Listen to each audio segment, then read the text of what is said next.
Another week, another leaked video from the World Economic Forum featuring Klaus Schwab's advisors casually discussing their plans to depopulate the planet. According to these two WEF stooges, all religious groups are opposed to the World Economic Forum because religions want more souls and the WEF wants less on the planet. So in the session we just attended here at the Economic Forum, I think there was a sense of relief actually in your frankness. You brought up some issues that others are reluctant to bring up. Always. All the religious groups are against me because I'm talking about population. They want more souls. I want less on the planet.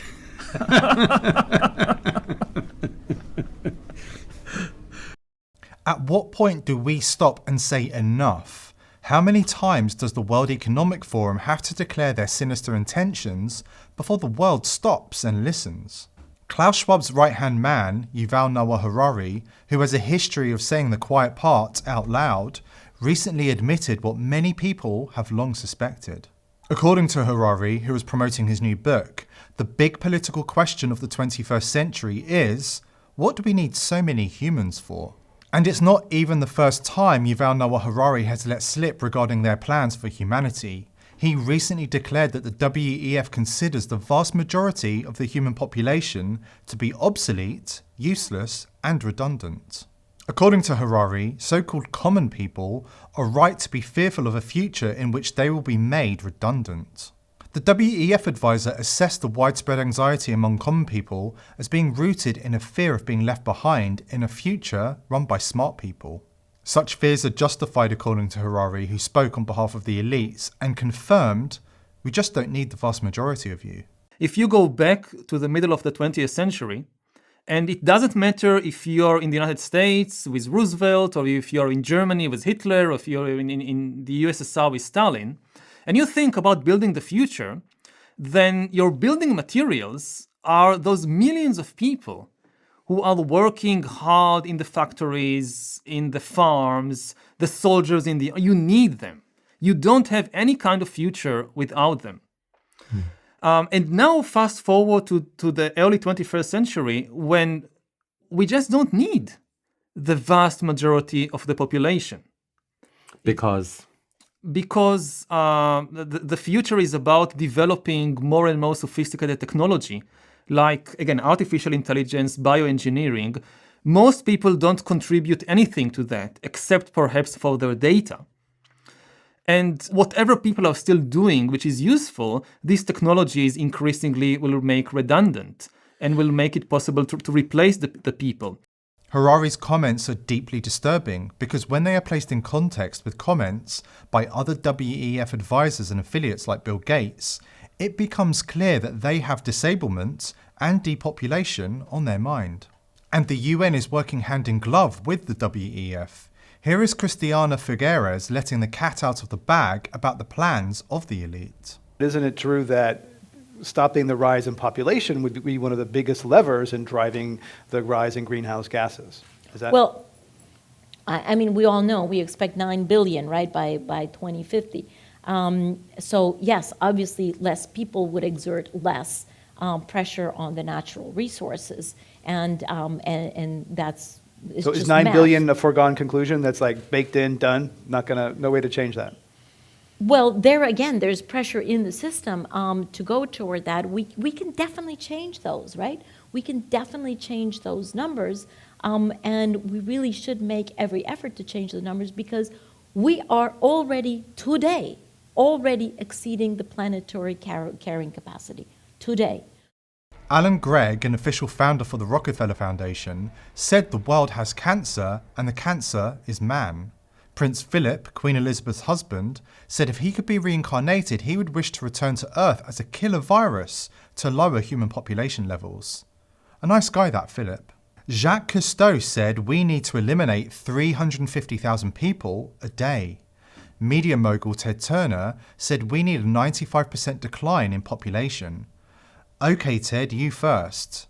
These guys for the New World Order want to reduce the population of the world from its present 7 billion to 500 million. Charles Worster of the Environmental Defence Fund said people are the cause of all problems and we need to get rid of some of them.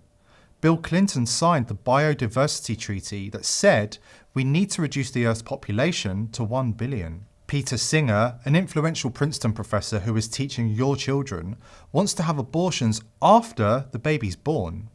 You've got 28 days to decide if you want to keep it. He said Christianity is our enemy. If the animal rights movement is to succeed, we must destroy the Judeo-Christian religion tradition. Apparently, animals have more rights than humans. Maybe that's why the powers that be are promoting abortion parties. Straight up though, if I ever have to have an abortion, you bet I'm gonna have a fucking party. I'm like gonna have like cupcakes with like aborted fetuses drawn on them, lots of snacks, I'm gonna come up with some sort of cocktail and call it the aborted fetus. And me and all of my friends are just gonna hang out, eat a bunch of yummy dead fetus themed food, get drunk, and have a great old time. And maybe that's why the shots are causing mass deaths. But you'll never hear about that on the mainstream media because they are bought and paid for by Pfizer. Is brought to you by Pfizer. CBS Health Watch sponsored by Pfizer. Anderson Cooper 360. Brought to you by Pfizer. ABC News Nightline. Brought to you by Pfizer. Making a difference. Brought to you by Pfizer. CNN Tonight. Brought to you by Pfizer. Early Start. Brought to you by Pfizer. Friday night on Aaron Burnett Out Front.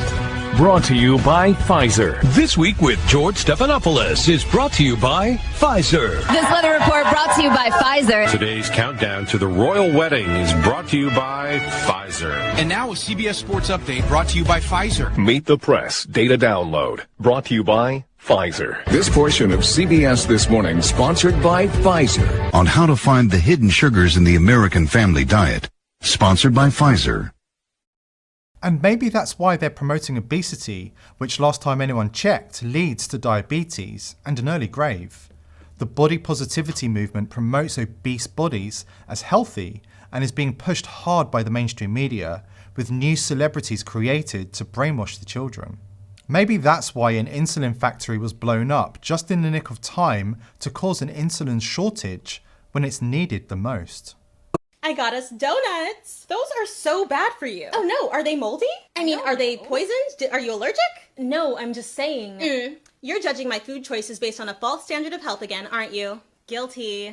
Diet culture, fat phobia, and systems of oppression have created false hierarchies of food, and it shows up everywhere. For instance, harmful thought patterns like earning food through exercising, or that dessert is the reward for the punishment of eating vegetables. Remember that you do not need to earn food. We are all incorrectly taught from a young age that our size, and therefore the foods that we eat, are markers of our self-worth. Moralizing food can lead to harmful relationships with food and disordered eating. Instead of focusing on good and bad choices, try to approach food with neutrality in mind. The only foods that are bad for you are foods that contain allergens, poisons, and contaminants, or food that is spoiled or is otherwise inedible. Eat without guilt, regardless of what society says. Of course, the mainstream has been corralled into a mass formation psychosis, and they will refuse to listen to you if you try and speak sense to them about any of these issues. According to the mainstream in 2020, obesity is healthy, the vaccines are not causing people to keel over and die, and abortion is love. George Orwell warned us about these times. He said they would convince us that war is peace. How right he was.